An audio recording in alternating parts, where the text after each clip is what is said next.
Assalamualaikum warahmatullahi wabarakatuh. Selamat datang kembali pemirsa di channel yang paling bermanfaat di atas muka bumi ini. Para pemirsa, ya, ada seorang caleg ya, asal Bondowoso yang jual ginjal untuk modal nyalek ketika pilkada ya.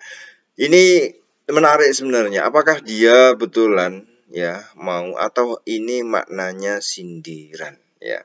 Seorang calon anggota legislatif caleg di Bondowoso, Jawa Timur yang bernama Ervin Dewi Sudanto mengaku rela menjual ginjalnya demi mendapatkan biaya nyalek.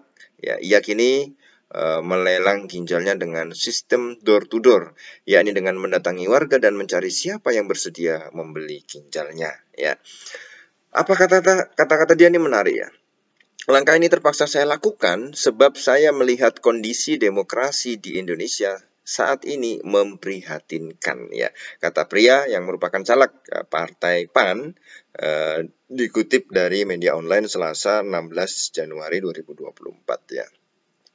Ini kalau kita lihat dari tanggapan dari Ikatan Dokter Indonesia ya, ketuanya yaitu Dr. Adib Humaidi menegaskan langkah menjual ginjal demi mendapatkan dana nyalek tersebut sama sekali tidak direkomendasikan oleh dokter. Kenapa? Karena orang yang kehilangan satu ginjal atau kehilangan satu ginjal ya berisiko mengalami gangguan kesehatan. Ya, kalau mungkin kita tarik kepada kaidah-kaidah usul fik, ya ini mudorot yang harus dihindari ya. Kalau ini ada manfaat, oke, jadi caleg itu manfaat lah ya. Tapi kan belum tentu jadi. Ya kan ini baru misalnya ginjalnya dijual ya kan, ya, ada dananya dipakai buat bikin spanduk, saksi dan segala macam. Apakah sudah pasti jadi? Belum tentu. Belum tentu jadi. Nah, ketika belum tentu jadi, ya maka ini masih baina wa baina ya. Masih nus-nus, masih setengah-setengah ya. Maka modorotnya menjual ginjal itu lebih besar. Manfaatnya belum tentu ada ya, karena masih setengah-setengah, belum tentu jadi. Nah, ini bahayanya ya, seperti itu. Cuma saya kayaknya husnudon. Ini adalah salah satu cara untuk menarik atensi perhatian daripada masyarakat.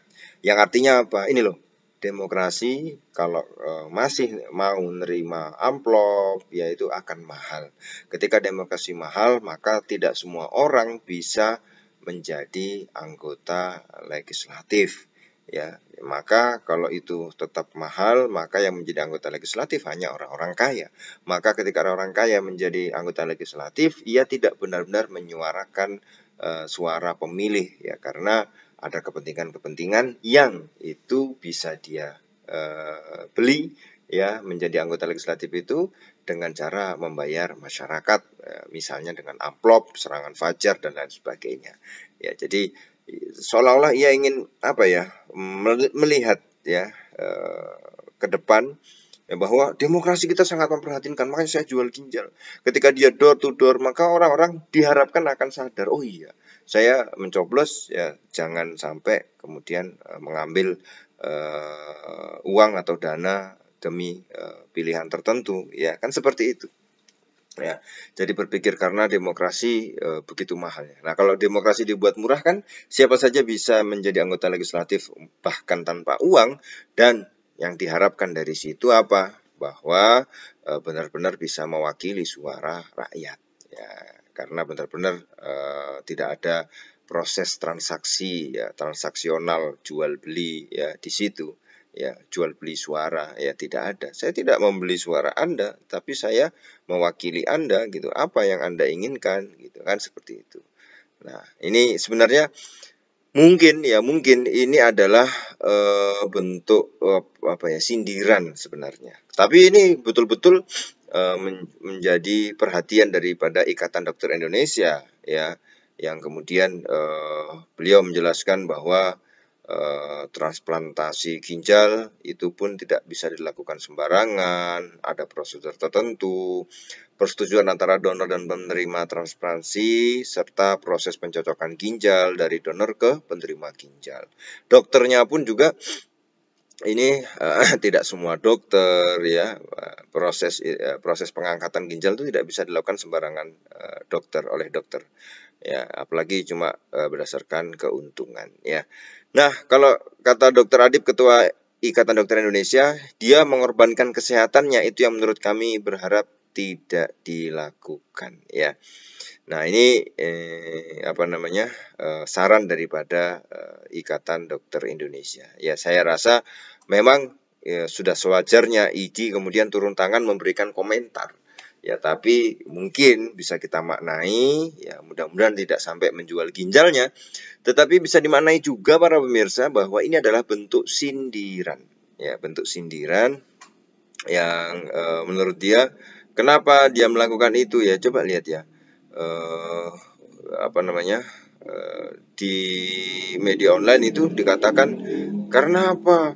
Katanya saya tanya-tanya, kalau untuk menjadi seorang anggota dewan itu butuh 300 juta ya, untuk alat peraga kampanye ya, kemudian bayar saksi ya, kemudian serangan fajar kata dia seperti itu. Maka saya ingin menjual ginjal saya untuk mendapatkan modal nyalak. Ya, ini bisa jadi sindiran ya, bisa jadi sindiran, dan sehingga masyarakat sadar gitu loh ya, bahwa ketika membuat demokrasi menjadi mahal, maka suara-suara rakyat bisa jadi tidak bisa terwakili ya, karena si yang memberikan serangan fajar akan berkata, loh kamu kan sudah tak bayar, sudah nggak usah protes, nggak usah menyuarakan apa-apa, itu kan.